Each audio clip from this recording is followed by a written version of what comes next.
ఇప్పుడేం ఆలోచిస్తున్నావు? నీ కొడుకు ఇంకా రజ్జు ఇద్దరు ప్రేమ యొక్క పవిత్రమైన రూపాన్ని చూపించారు. ఆ రూపం ఏంటంటే త్యాగం. త్యాగం చేయకుండా జీవితంలో అసలు ఏదీ సాధించలేము. అందరూ ఏదో ఒకటి త్యాగం చెయ్యాల్సిందే. కాని ఎవరైతే త్యాగం చేస్తారో భగవంతుడు వాళ్లకి దానికి ఫలితం కూడా ఇస్తాడు. నవీన్ చేసిన త్యాగానికి ఫలితంగానే ఇవాళ తనకి ఈ విజయం లభించింది. రజ్జు కూడా తన తండ్రి సంతోషం కోసం నేను చెప్పినందుకు తన సంతోషాలనన్నిటినీ త్యాగం చేయటానికి సిద్ధపడింది.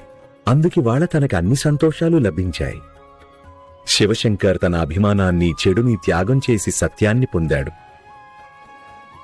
ఇక ఇప్పుడు నీ వంతు చంపక్లాల్, నీ కోపాన్ని త్యాగం చేయి. చాలా గుణవంతురాలైన ఒక అమ్మాయి నీ ఇంటికి కోడలిగా రాబోతోంది. తను నీ కొడుకు జీవితాన్ని స్వర్గంగా మారుస్తుంది. రాముడు నీకు మేలు చేయాలి.